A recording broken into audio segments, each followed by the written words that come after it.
This is Lightning Power Lunch, presented by Reef Rum on the Lightning Audio Network with Dave Mishkin and Greg Linnelli. I don't think we execute at home the way we execute on the road. And the other thing is I feel like we're behind at home. And when you fall behind, you're putting the game in peril. Teams play D, so it doesn't help when you have to chase the game a little bit.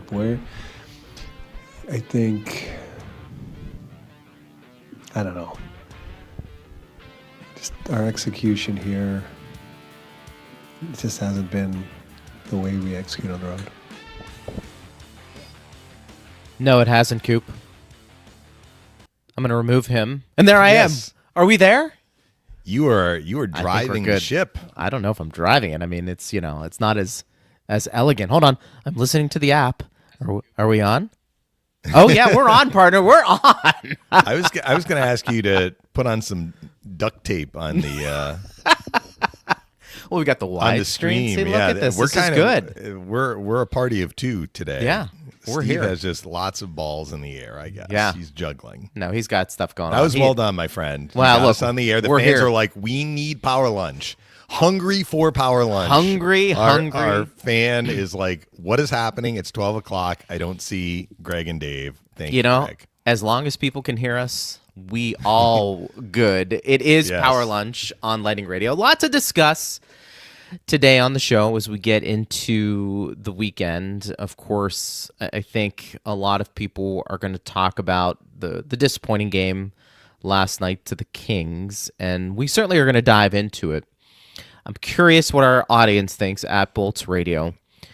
On a big picture level, it was very interesting on the last call. By the way, shout out to Lucas, my neighbor, and Alex, who stopped by the last call and said they listen to Power Lunch. Yeah. Of course, Lucas does. You were mugging for attention. You're like, by the way, stop by Power Lunch. Stop by the last call. You said that on the show yesterday. Did I say that? Did I say we had that? The fan who said, I'm not able to listen live. I'm going to listen later, but I'm coming to the game tonight. That's right. That was the fan whose kid was coming home from college, and you were like, well, you should stop on by. Last call, yes. Yeah. I will just make one point. So it was very nice to meet them, and we do appreciate all of you guys that listen. It is very cool. I will say this. Just one note. When there is a broadcast going on, and I've been doing this for a long time, so have you, but particularly when you're in an establishment, a bar, or wherever, people have a tendency to come up and want to talk to you while you're on the air. And it's not that we are being dismissive or rude. It's just we're on the air. We have to be able to do the show. And when people were sometimes talking, hey, you're asking questions, give it a couple of seconds, or if I point to the head, say, hey, we're on the air, that just means we can't talk. That sometimes does happen. Or even better, ask the question on the air. That's true. You guys don't really take questions, though, on the last call. No, every once in a while we do, but it's more of the round table. Anyways, the game last night was interesting because we have talked about, there are moments in a game that you can go back and circle. And I think it was during the first intermission report. I maybe jinxed it. And I said, man, I don't want to look back and say the Dominic James shot at the end of the first period was going to be a turning point in this game. And, partner, it kind of felt like it was looking back. Hindsight's always 20/20, but the Lightning have a 1-0 lead. We know the Kings struggle to score goals. We know they're a different team when they're playing with a lead.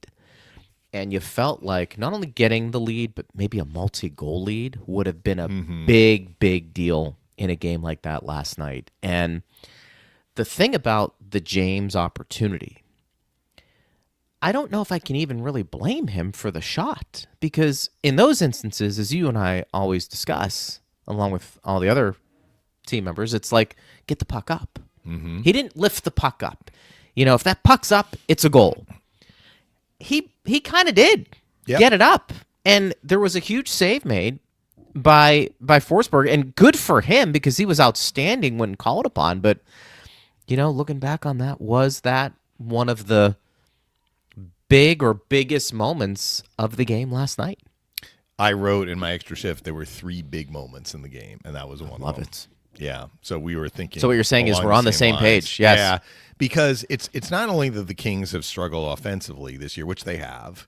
Yep. It's also that they were playing the second half of a back-to-back, and they were running on E. I think that was the case. It was one reason why the Lightning score effects had something to do with it. But I mean, the Kings leaned into defending, but they didn't. After the first few minutes, they really didn't do much to create. They kind of were able to create off of some errors the Lightning made, isolated. Now, they had some great ones in addition to the 2 goals that they scored. But I think in hindsight, had the Lightning gotten that second goal, that might have been it. And I'm not usually one to say that, but based on how the Kings were playing, a 2-goal lead for the Lightning might have been enough. And also, so this is the thing that Coop talked about. I guess I'm talking about a lot of different stuff here at the beginning, which I'd like to get more focused, but I'm just throwing a lot of stuff out here because I'll get to the other 2 big plays. But what Coop said about, we haven't had the lead at home, or we've been trailing at home. Like in their 4-game losing streak at home, the only time they've had any kind of a lead was last night when Bjorkstrand scored. And you could see it built their game up. They played well up 1-0. Mm-hmm. They carried play. They could have made it 2-0. Yeah. They were buzzing. I'm not sure they got chances like the James chance, but before Kempe tied the game at 1, they were dictating play. It helped them. So it's not like they've been trailing through all 4 games most of the time, but they've only had 1 lead in the 4 games, and that was last night. So in the other games, they were either trailing or tied. The Islander game at home, they were tied for 50 minutes, right? Even last night, Kempe scored. It was 1-1 through the bulk of the second period. But it's been hard for them because I do think that, especially late in games, they are chasing games. And they scored 1 6th attacker goal that got taken off the board. I don't mean to revisit that, but, that's been the only one that they've scored to get a game tied when they've been down. Usually they've been down by 1. That was, again, the case last night. So I think a 2-0 lead would have been huge for the Lightning. Their confidence, based on where the opponent was, based on the opponent's strengths and relative weaknesses, based on the fact that the opponent had played the night before, didn't happen. Forsberg made the save. I think he put himself in a position to make the save, but let's be honest, he got lucky. He hit at the top of his glove. I mean, he got the glove there, and so he deserves credit. Sure. But if that thing, forget about putting it up. He put it up. James put it up, and he shot it quickly. If that thing is half an inch higher, it's off his glove and in the net. Instead, it hit the top of the glove and bounced straight up, deflected straight up, and stayed out. That was one big moment. Big moments 2 and 3 are the 2 LA goals. Because the second big moment, Kempe scores to tie the game at 1. I believe that was the Kings' first shot on net in 14 minutes. They had nothing going. Nothing. But he is their most talented offensive player, and he makes a great shot. He does. It's a great shot. He's got a hard wrist shot. He used Destu as a screen. He shot it between Destu's legs, so it was probably a little difficult for Vasilevsky to pick it up. And let's not forget, Vasi had missed 7 games, had been unable to see game action for 7 games. I thought he played well last night, but we can't ignore that fact. And how many goals today, in this day and age, are being scored in what Franz John called the 6 hole and the 7 hole?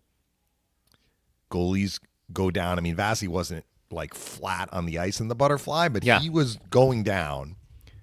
And we see so many pucks going in right now that are above the pad, below the glove on one side, below the stick and the blocker on the other. And that's exactly where Kempe put that puck. So, it's a shot from distance, but it's a great shot, and it's a hard save. That's my opinion. I don't know if Chief had anything to say about it. He's usually, able to kind of pinpoint Vasi maybe should have had that one. I didn't actually think that was on Vasi. I think that's just tip your cap. The guy is a great player, and he made a great shot, and he used the defenseman as a screen. He got it through the defenseman, and he put it in an area where players are scoring goals now.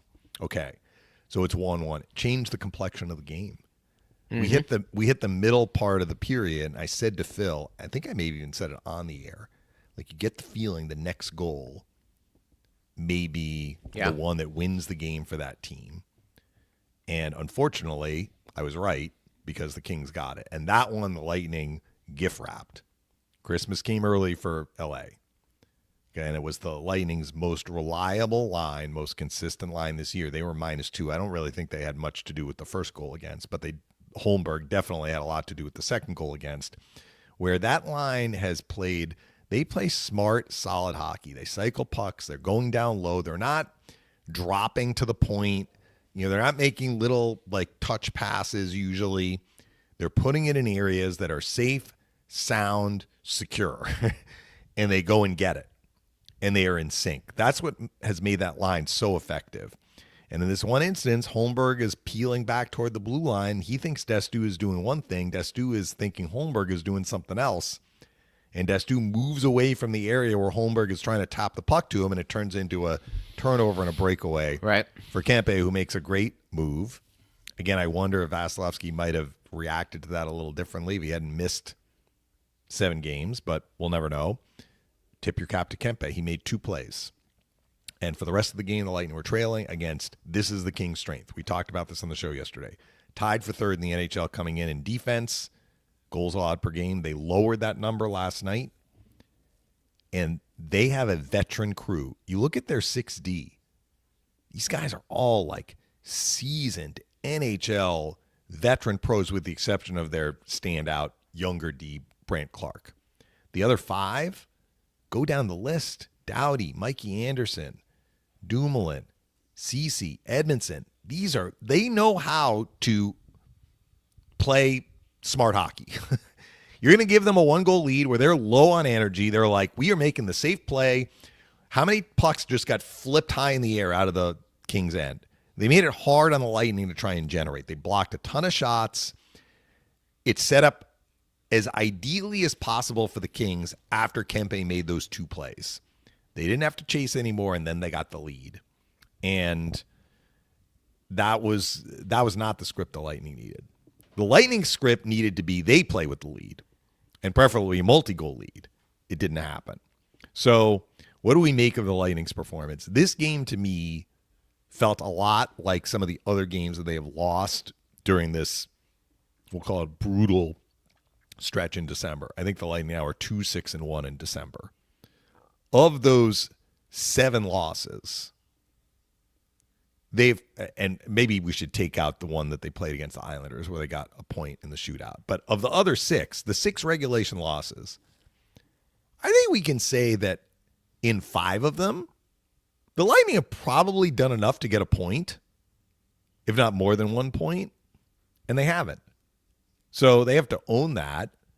They haven't done enough well to earn a point. Like they've lost the game each time in regulation, but every single one of those losses has been by 1 goal or 1 goal and an empty netter. And we kind of saw the same thing last night. Mm-hmm. It's not like the Lightning played badly. I mean, John Cooper in that same press conference is like, I can't really get on the guys. Like, they outshot the Kings 32-20. Some of that was score effects. The Kings sat back in the 3rd period once they got the lead. Yeah. But shot attempts finished 77-33. So, I mean, the Lightning did a lot of hard work. Like, the effort level was there. They wouldn't have been able to generate 77 shot attempts if they hadn't battled to win pucks. Coop's point, though, is, and Phil said the same thing on the air, Coop said they could have had 110 shot attempts. So when Coop says we are not executing, yeah, some of it was they didn't execute on that turnover. That was a huge mistake and a costly mistake. But what he's really talking about is executing in the offensive zone. And you're putting in the work to have the puck. That's hard work. They're doing that. They're getting the puck. They have the puck in the other team's end. Now, are you going to turn that into something juicy for you? And that is where the execution has been off, not just last night, but in some of these other games too. The Pittsburgh game was a little bit of an exception in that I think Jari in that particular game had more of an outsized role in denying chances. In these other games, it's been more that the Lightning have not, and I'll use Coop's word, execute to get to areas where they can create super dangerous chances. Now, the James chance was their best chance of the game. They had other chances, but I don't think any of those other chances even like came into the same vicinity of the James chance. You know, the Kings were contesting shots, blocking shots. Guys were, you know, one-timer. They didn't get all of it. You know, Point had a couple of shots in the bumper that like his stick was kind of disrupted. The puck fluttered to the goalie. So they needed to do more to get to hard areas, basically, and win pucks and force shot, save, rebound, retrieve, another shot.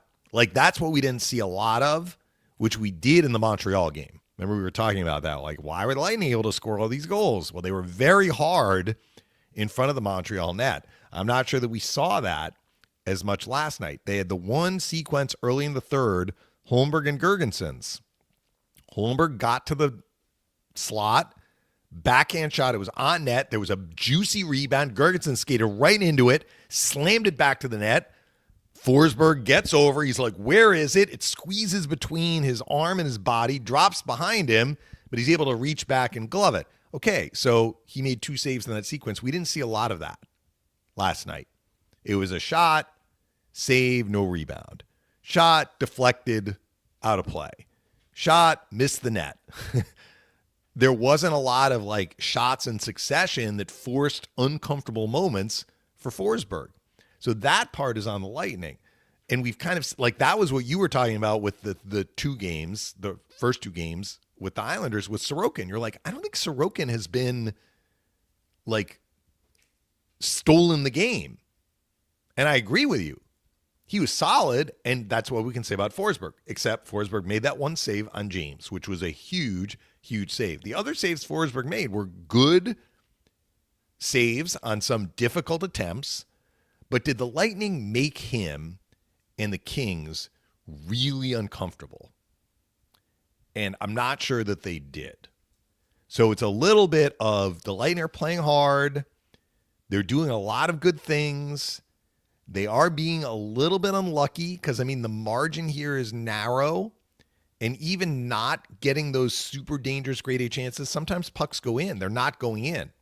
You lose a game 2-1, and you have 32 shots, meaning 31 were on net and didn't go in. One of those other 31 could have gone in. It doesn't have to be a wide open net. They're not going in, right? You have 77 shot attempts. Okay, Maybe the shot is deflected, but maybe it deflects in the net. So they're not even getting any of those, and they're losing these games by a narrow margin. And the other team on far fewer shots, far fewer attempts, is getting the extra goal. That's what we're seeing right now. The Florida game is in a separate bucket to me because I thought the Panthers decisively outplayed the Lightning. It has not happened in these other 5 regulation losses. And I would even say in the shootout loss to the Islanders. The Lightning outplayed the Islanders in that game. But it was kind of the same deal, right? Like they have to work so hard to get goals in, but they are working hard, but they are not, and I'll use Coop's word again, executing. And that's really what it's, we often talk about executing about like puck management and moving the puck up the ice, but it's like making the final pass on the tape to create a great chance or executing in the way that you get to the front of the net and you're there for a rebound and you're gaining position on your opponent to put that puck in. I mean, Bjorkstrand's goal, Forsberg makes the first save, but Bjorkstrand stays with it and puts the second one through his pads. We didn't see a lot of that last night. And I don't mean to be critical of the Lightning. I think that this is on the margins. Like, you can win a game, sometimes win a game handily without doing that. The Kings didn't do that. They had their one guy shoot a puck in with a great shot and score on a breakaway. They had 2 other breakaways that Vasilevsky stopped that were basically fueled by Lightning mistakes. Did the Kings go to the front of the net? Perry did in the first period. Vasi made a great save on him. That was it. That was all they did. But they put 2 in, and they won the game because they were able to defend. And the Lightning weren't able to force them into uncomfortable situations, which they were able to do to Montreal and to New Jersey in the 2 games where they, lit the lamp repeatedly. So anyway, that's where I come down on last night's game. It was not a poor game for the Lightning. But when you lose, and you lose in regulation, now you've lost 4 straight at home. In regulation, you were under 500 at home, 8-9. Right. That is extremely tough to swallow. And they had bad luck, too. Like, Kucherov gets sick. You think Kucherov would have made a difference on one of those power play chances? The 6-on-4 at the end of the game? He would have. You know what the cynic will say? Well, partner, the power play hasn't been good all year, so maybe not. You know what I mean? Well, look, that's what they would say. They improved their percentage last night. They went 1 for 5. That's 20%. If you are at 20%, you're doing okay. The problem was they needed a goal. How many power plays do they have after they fell behind? They had 3 power plays after they fell behind, and they didn't convert on any of them. Now, the last one was in the last 65 seconds, but they pulled the goalie for a 6-on-4. Yeah. And they couldn't. The power play didn't come through for them when they absolutely needed a goal to get that game tied. There were some positives last night. I thought it was maybe Gage Gonsalves' best game of the year. I thought James, he had a turnover on the Armia shorthanded breakaway, but James looked like, I'll just say it, a different player going to the regular shield and not the full shield. Those are positive. McDonough coming back. It's going to take him a little bit, but it's good news that he was back. And I thought Vasi played very well. Yeah. So, I mean, it's not like it was all doom and gloom, but here we are. You know, like they've kind of squandered a lot of the good work that they did during the win streak. And, 15-3 over 18 is great. But now you're looking at, 2 wins in 9. That's the opposite. I think that's the disappointing aspect. You worked so hard to get to that win streak, and you kind of gave it back a little bit to the point now where, the other point I wanted to make was just the Eastern Conference. Nobody's below 500. Yeah. And so you've just made it a little bit more difficult. It doesn't mean there's panic.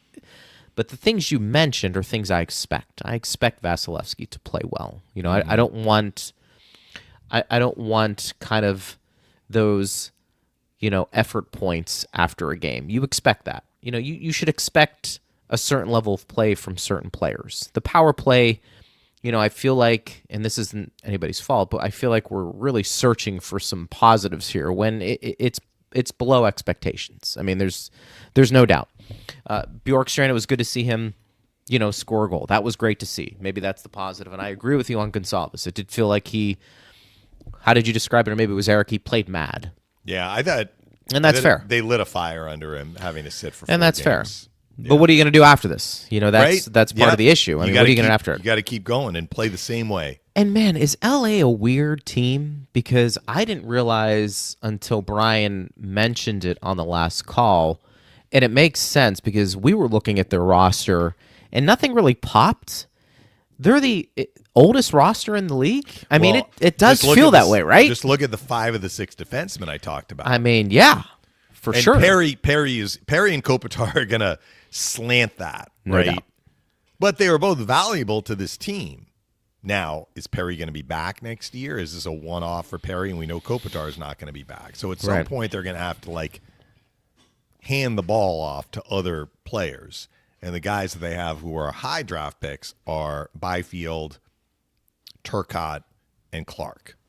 Yeah. Now, Byfield, I had said last year was his breakout year. I misspoke a little bit. He's had 2 years of 20-plus goals.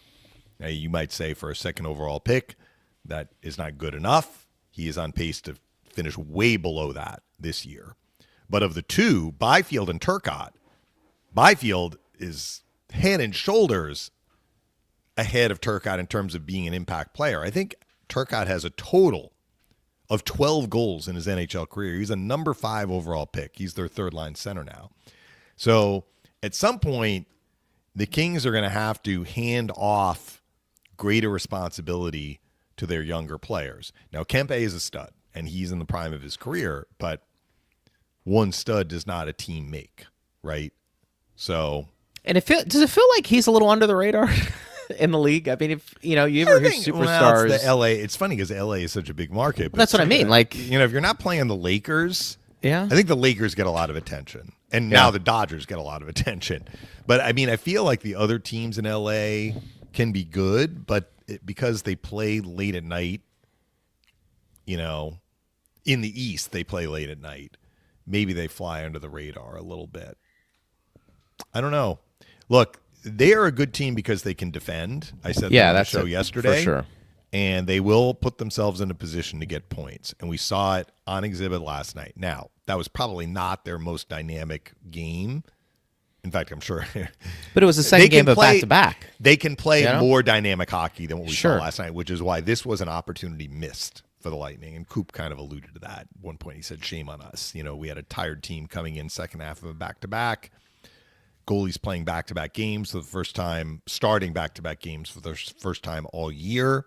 Like back-to-back on consecutive nights, right? And the Lightning couldn't get any points out of the game. That's a swing and a miss. That's a schedule win for the Lightning. Maybe not a schedule loss for the Kings because it's a short trip, but it's definitely an advantage for the Lightning. And it's not like you get 50 of these. You get some of them. And this was one the Lightning did not take advantage of, which is also frustrating.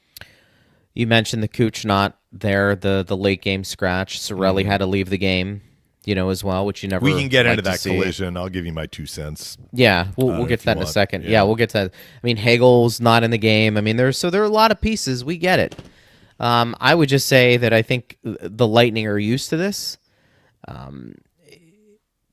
but you take that much firepower out of a lineup, and you can see where things may fall off a little bit from an offensive perspective. Get into the Sorelli play. I know a lot of people were going to, scream and shout a little bit, but is that incidental contact to a degree? I mean, how did you view that? Yeah. Yeah, I thought so. So Sorelli got injured on the play, which is unfortunate. This is different. So I think even Ed Encina said Sorelli took an elbow to the head. I actually didn't see that. I'm not saying it didn't happen, but the replays I saw, it just looked like a collision. So, was Sorelli hit when he didn't have the puck? Yes. So you could say, well, why is that not interference? I am guessing, and because this is how I saw it, so I'm thinking this is how the officials saw it. Fiala is entitled to skate in a straight line. It's not like Sorelli turned and Fiala took 2 strides and knocked him over. He doesn't know that Sorelli is going to turn at that exact moment. Right. I mean, in fact, the puck is going into the corner. I'm not sure if the defenseman played it or the goalie came out to play it. The puck is going into the corner, and it gets reversed to the other side, which is why I didn't see the collision, because I was following the puck. It came to the other side of the ice. Like, it's not a foregone conclusion if you were Fiala that Sorelli is going to peel away when he did. By the time Sorelli peels away, Fiala's there. Like, he turns and there's contact immediately.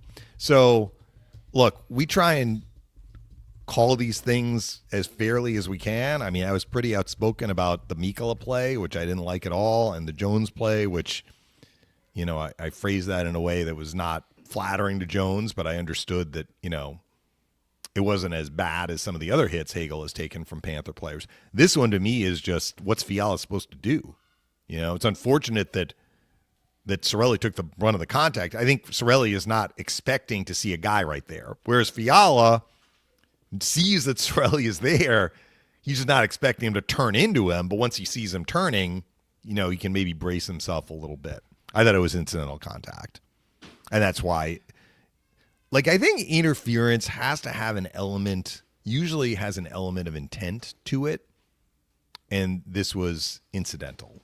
So that's how I saw it. John Cooper may disagree. Lightning fans may disagree. Hopefully Sorelli's going to be okay. And it's unclear to me exactly where he got hurt, too. I would agree. So he was slumped over. I know that, and that's something we don't. No practice. We don't want to say, say, by the way, for the Lightning. So yeah. Thomas says injuries are taking their toll now. He also has this question about Julian and trade markets and guys that we may, meaning the Lightning, go after, and he mentions O'Reilly and Tuck and Coleman. You could say all of them for sure. I think every one of them has a certain level of expertise they bring to the team. I think the hard part to gauge this Lightning team, because we haven't really seen it, is when everybody's healthy, what does it look like? Mm-hmm. And I know that's a big if, because 82-game season, people are going to get nicked up. Feels excessive right now for the Lightning, and hopefully guys come back soon and start to show that chemistry. And the other thing, too, is this could be a team after the Olympics that finally has everybody ready to go, and they look completely different. So Julian has to gauge that, too. He definitely has to look at and say, okay, realistically, what do we have coming back? Do I think with the guys coming back, it will improve a couple of the weak spots on our team? If not, then I need to go out there and be proactive and make a move now. And sometimes you make that move in January as opposed to right around the trade deadline. That can happen too. So, I don't know, Thomas. I'm pretty consistent with what Julian will do. I think he does something, of course, because he's done it every year. I don't think this year is the exception. In fact, I think you could look at this year and say, why not Tampa Bay? Question is, you got to get in first. And this is where the parity in the league and the injuries the Lightning are suffering have made it a little more interesting overall, because I'm not sure 30-plus games in, partner, we would have thought all of the Eastern Conference is 500 or better. I mean, that's impressive. Yeah, I think the overarching question is, do the Lightning need to make a move? And if so, how? Or is it that the Lightning want to make a move? They don't need to make a move, but Julian sees an opportunity to just get a player that will help them. But if they don't get the player, he's like, I still like our team. Okay, because Julian will do that. Julian will be like, I like our team, but I have a chance to go get this player who may take us over the top. That was kind of the feeling with the Savard deal, I think, when they got Savard. Like, they could have gone into the playoffs that year without David Savard, and they were the defending champs, and they had a very, very good team. Savard elevated them even more. So the way I answer this question is, let's forget the first 6/7 games. To me, the fans have heard me say, Game 7 against Chicago, they played well enough to get points. They didn't. But to me, that was different than the first 6. But because they lost it, let's separate those first 7 games, in which many of them, they just were flat. They didn't play well. They were outplayed by the other team. Okay. Pretty much they've been dealing with injuries all year. So let's not try and segregate, like, this part of the season they had injuries, the other part they didn't, and to your point, some of these injured guys that we think are going to be coming back and the Lightning are going to have more of a full deck. So which is more impactful for you to assess the team? 15-3 over 18 games? And really over that stretch, no clunkers. They had a couple of lopsided losses, as we talked about, where things didn't go their way, but they played hard, right? The home game against the Rangers, the home game against Vancouver. The other loss in there was at Colorado, where they battled. They lost by a goal. They won the other 15. That's taking us to the end of November. Or do you look at 2-6-1 and say, this is kind of showing us the team more accurately?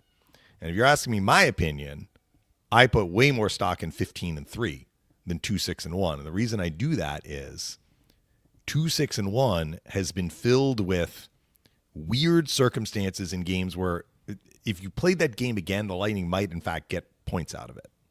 We just talked about this. The Lightning could have gotten more than 1 point in 3 games against the Islanders. Sure. They didn't, which is why the record is where it is. But if you're the GM, you have to assess, like, where is our team? Why did we lose this game? Did we not do enough to get to dirty areas to force the other team to surrender chances?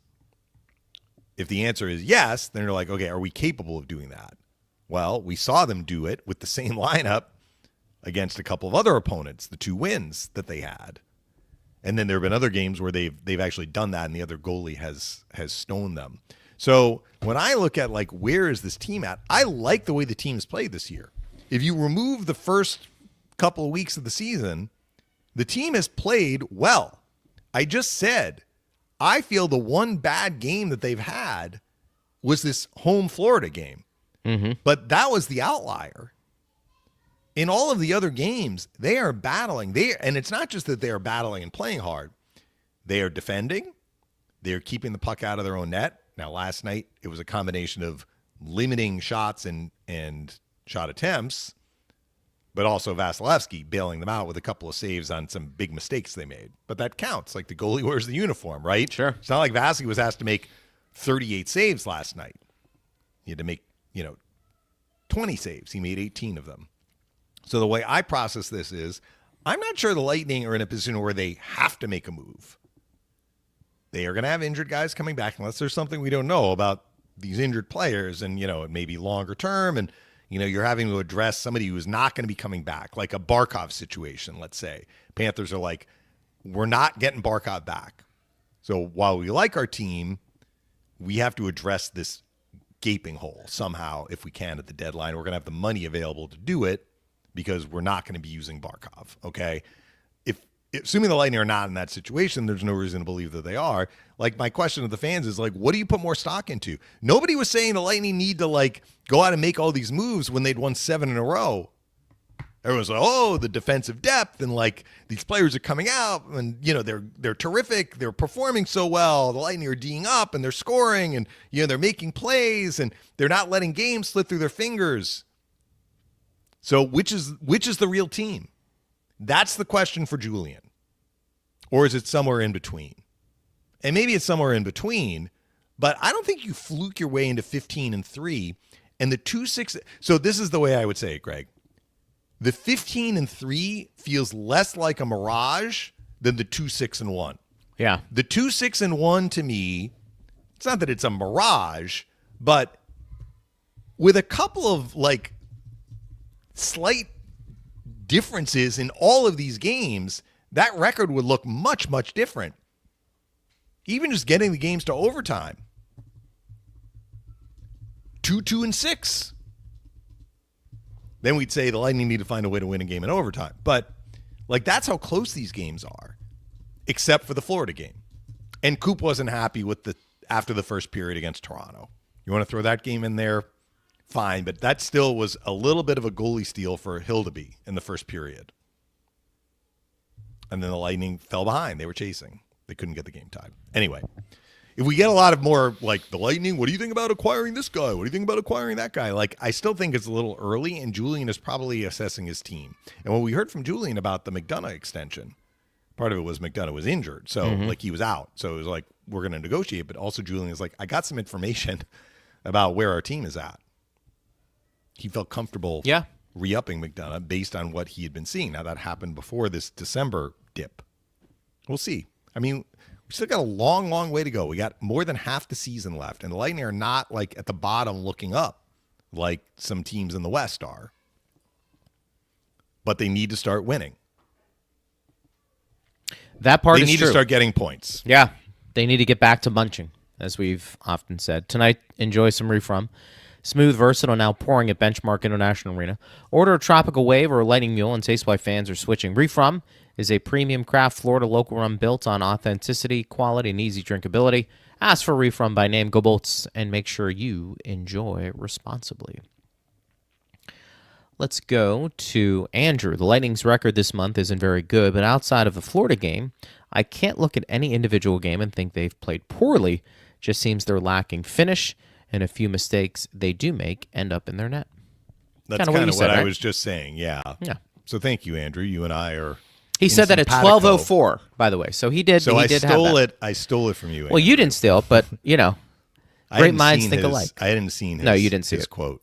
Aaron says, tired of post-game comments about outplaying opponents. You don't make the playoffs by feeling like you did enough to win. You have to find a way to win. And I think that's fair to what we just said as well. Mm-hmm. I mean, two things can be right. That you feel like the Lightning are not playing horribly right now, but they probably they need to start winning some games too. I will say this. Was that Aaron? Yes. After a loss, I would rather hear the coach say, we outplayed the opponent than we got outplayed. Because, I mean, the Lightning could be 2-6-1 and have been outplayed like they were at the start of the year. Now they have to keep bringing the same level of effort and solid play, I will say. We heard from the players last night. McDonough was like, we need to bring urgency for, he kind of said the full 60, but I mean, it's about not letting their foot off the gas at home. And Coop said, we're executing better on the road than we are at home. So, look, I get it. The fans are tired of hearing the same stuff. But the stuff that you're hearing is actually, first of all, it's accurate. Coop is not one to, blow smoke, right? He's fairly honest about his team. And if you're hearing that, that means that, if you keep playing that way, the tide is going to turn. We're still looking at, a period of time within a 10-game segment. This is still a small sample size of this particular malaise where they are snake-bitten offensively and doing a lot of good things and getting 0 points. Right. But not doing everything well. There are the isolated mistakes that are coming back to hurt them and proving to be very costly. Ben says, what sorcery do goalies use against us to channel their inner Hasek? Well, the New Jersey Devils would like a word. Right? Markstrom and Allen did not have a great game, especially Markstrom. But, yeah, Lightning are seeing some goalies that are pulling saves out of their back pocket. There was one that Forsberg made where he looked behind him. Yeah. Do I have it? Oh, I guess I do. Jim says, on today's 32 Thoughts, Elliot focuses on just Hagel 3 times when I believe the discourse should be elevated to the general play style, in the parentheses, elbows to opposing players of the Panthers. Are we losing the plot? Well, I didn't see Elliot's comments. But if Elliot is pointing out 3 headshots to Hagel, then this is not the Panthers are without blame here. That means that the national sentiment is, what is going on here, NHL? For sure. How are you allowing this to happen to this one player because the other team is unhappy about a hit that happened last year? Yeah. And if the argument on the Panther side is... It's a conspiracy, partner. Well, it's not that. But if the argument on the Panther side is there's never going to be... Hagel is going to have to continue to answer for this hit on Barkov. Our captain, our leader, don't even look at him cross-eyed. You did way more than that. You blasted him, and he had to leave the rest of that game. If that's their sentiment, that... as I often say, pay the toll. The toll will never be paid for Brandon Hagel. Never be. It's going to continue. Then by that logic, Sam Bennett, who boarded Blake Coleman back in 2021, should get a headshot every time the Lightning play him. And Carter Verhaeghe, who boarded Gergensons in the preseason and has boarded Chernak before, he should get an elbow to the head every single time they play. And every misdeed done by a Panther ever to the Lightning, Mikkola, slamming Gergensons into the dasher. Gensel hitting him in the back of the head.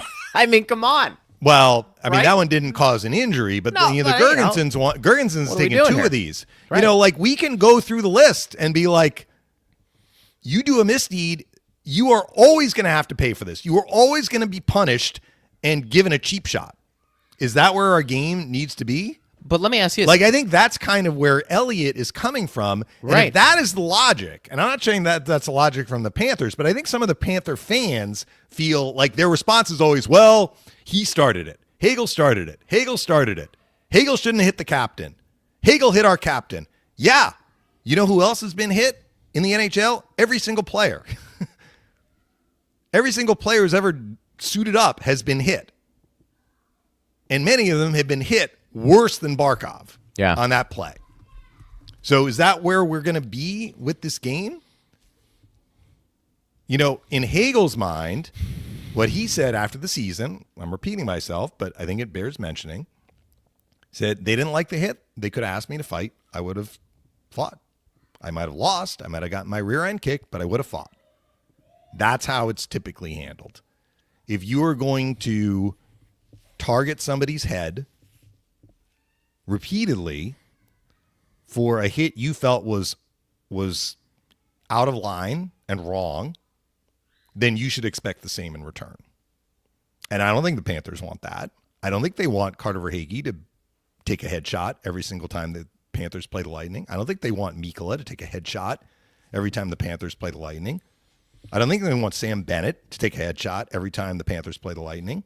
These guys have all done just as bad, if not worse, than what Hagel did. So, but based off of the actions of the Panthers. But that's why we're seeing this. Like I mentioned, Understood. Ray Ferraro said it. Yeah. Now, I mean, again, I'm interpreting what the fan said, but if Elliott is pointing out like 3 headshots in a row against Hagel, what is going on here?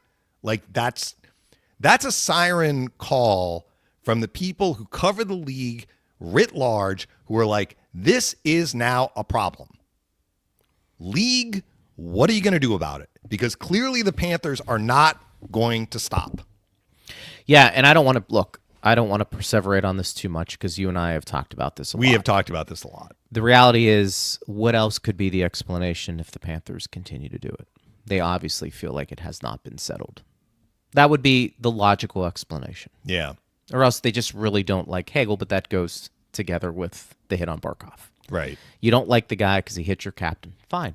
Yeah, they never targeted Hagel before that play. So what are we doing here? What are we doing here? Like, fighting in the game is what it is. Do you just want to settle? Are they offended that the Lightning have kind of addressed some of this with Douglas and Sabrin on the team going after Ekblad, and they just feel like, all right, well, you're going to keep doing that. We're going to come back at you again. Yeah.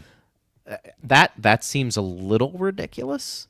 I mean, if the Panthers feel that Scott Sabrin is do? only in the lineup to play the Panthers, they haven't been paying attention. He's played against other teams. Yeah. And I think this is fair. Aaron also says the craziest thing is that Hagel hit on Barkov was tough, but not the most dirty hit ever by a long stretch. And I think that's fair. But I get it. I mean, Eric said this to me the other day as we were talking about it. The way he termed it was the Hagel play was a hockey play gone wrong. If Barkov has the puck in a stick, that is not a penalty at all. I firmly believe that. Yeah. And I think Hagel does too. The problem was that he anticipated that Barkov was going to get the puck and hit him early. So it was a penalty. He deserved the major. He deserved the game misconduct. You can make an argument he deserved the 1-game suspension. The Lightning weren't thrilled about that 1-game suspension, which tells you that in their minds, like this may not have even risen to the level of a suspendable offense in the playoffs, where the standard is higher. But it was not like Hagel targeted Barkov. He didn't. Had he targeted Barkov, sure, it would have been a hit to the head. Maybe when he had the puck. He didn't. He hit him early. Yeah. And it was a penalty. Nobody is arguing that it wasn't a penalty. But if Barkov had the puck there, he is eligible to be hit. He wears a uniform. Don't know how we want to go with that name, but I'm just going to say @is. I don't know how much stock analytics get put into your analysis, but most models have Tampa as the only team close to Colorado. It's a little baffling how much they've lost, but this should turn around. So part of this is the analytics are right, and part of this is the analytics are not exactly right. Okay. How's that for a complicated response? And this is just my own belief about it. So where the analytics are right, it's kind of what I was talking about. If you have 32 shots on net and 31 of them are saved, just the law of statistics tell us most goalies stop about 9 out of every 10.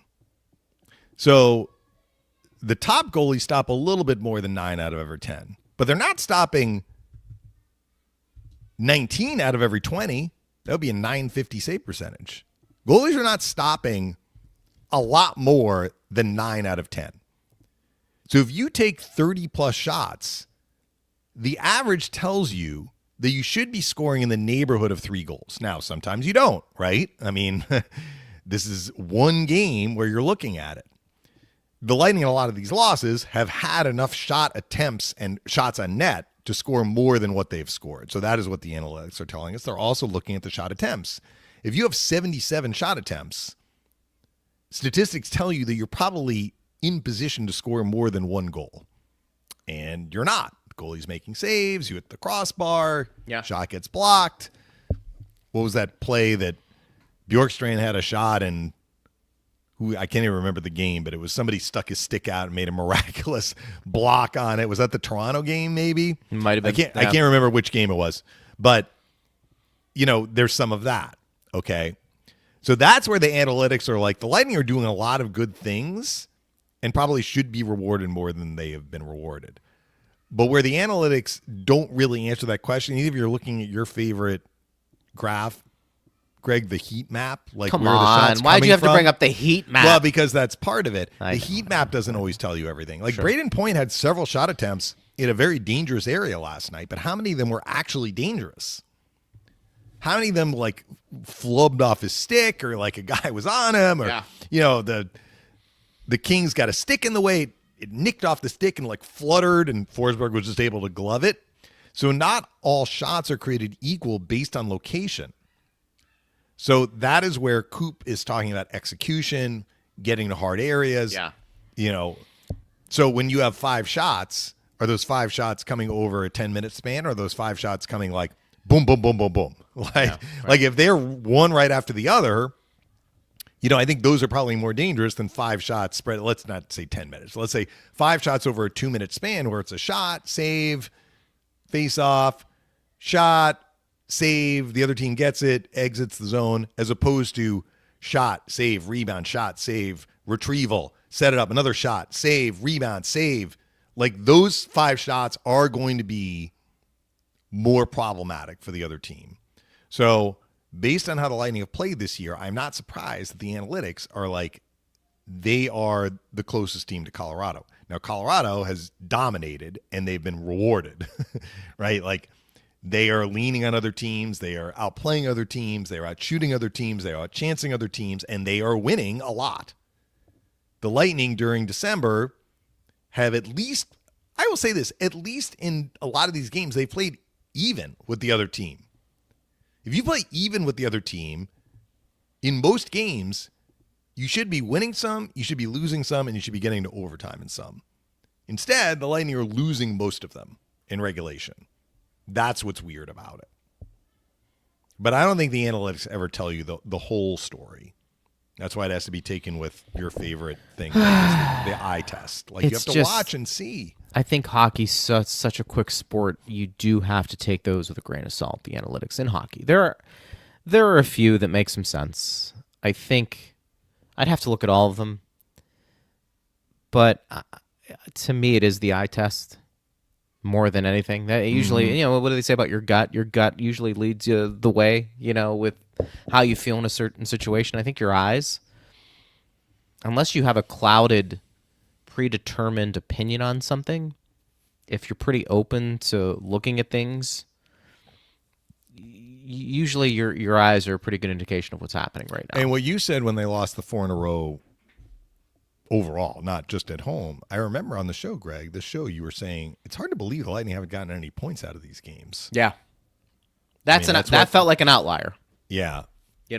So maybe there's some extremes here. I don't know, where the law of averages would say things are going to start to come back to the norm a little bit here, and you're going to start to see whatever these metrics people are looking at. I don't know what it is, but the Lightning have done well with the injuries, but they still need to munch some points here because they're not going to stop playing. Yeah, with these situations happening. Timothy let's just look back. I know we're going to get to this question, but let's just look back at the 15-3. Of the 15 wins during that time frame, how many of those 15 wins were the opposite? Where the Lightning kind of were fortunate to make a play to snatch victory from the jaws of defeat. I can think of one, the Edmonton game. Nick Paul scored late in the third. They were down in that game. Sure. And they made a play, and then they got the save from Vasilevsky in overtime. I'm not saying they didn't earn it, right? Yeah. I mean, they did outplay the Oilers after the Oilers went up. But that was a game kind of like these last few games that we're seeing where they were down by a goal, kind of snake-bitten. Remember how well the Oilers were defending, a rarity to this point this year, although they had a good defensive game, I guess, last night in Boston. And Nick Paul, in his debut, comes back and makes a play. So the Lightning get the game tied, and then they get the save from Vasilevsky in overtime, and Gensel scores. That was a game where it could have been a regulation loss. They turned it into an overtime win. You want to say that the game they had in Washington, I thought they were outplayed in that game, but they did score 4 goals in the first period, so they were able to play with the lead. I'm not sure that was one that they turned a loss into a win. But look how many other games since we've turned the calendar to December that, I mean, honestly, the Lightning have done enough in a lot of these regulation losses to get points. And my point is that it's not like it's all evening out, because I think they deserve to win most of those 15 games that they won during that 18-game stretch. By the way, Nick Paul, I'd like to see him get going. I think that can help. And look, I know he's working himself back. I think there's more to give. He was pretty good in the faceoff circle, wasn't he, last night? He had a great night in the circle. So and he won some late draws from Kopitar, which was key to help the Lightning have possession when they had the 6-on-4. So there you go. Maybe there's some we spent a lot of time mojo on faceoffs yesterday. Right. Timothy on Facebook says, could Point be on the trade block, underperformance, and makes I'm going to say that's a lot of money, not a little money. Just I'm curious on your thoughts. Great show, guys. Merry Christmas. Happy holidays. We appreciate that, Tim. N-O. No. Capital N, capital O. Yeah, that's they are not trading Braden Point. No, and actually, Braden Point's been playing better since he came back from his injury. He was buzzing last night.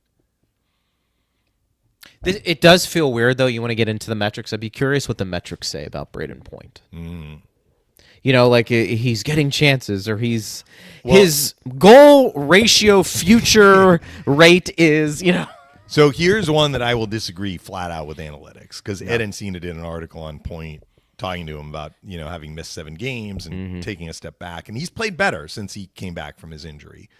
But the point kind of was he was in the slump prior to the injury, and yet he was generating all of these high danger chances. I'm like, I actually did not think Braden Point was generating high danger chances based on the eye test. I'm not going to these sites to see what the number is, but Ed might have.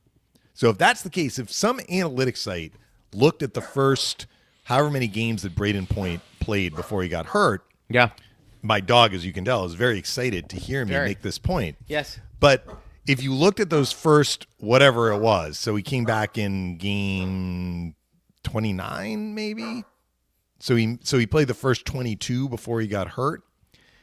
You look at those 22 games that he played, you're going to tell me that he generated a ton of scoring chances? I will tell you no.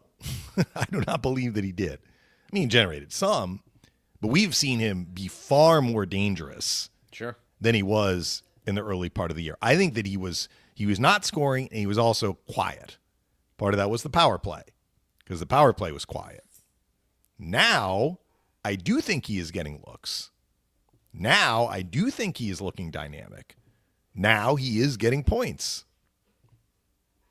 He made a great play in the neutral zone on Armia to basically set up the goal for Bjorkstrand. It's not going to go down as a point that he picked up, but if he doesn't make that play, there's no goal. So, Timothy, I'm sorry. I disagree. I mean, even if he had struggled all year, the Lightning are not trading Braden Point. He's one of their best players, and he's one of the best players in the NHL. This year's slump notwithstanding.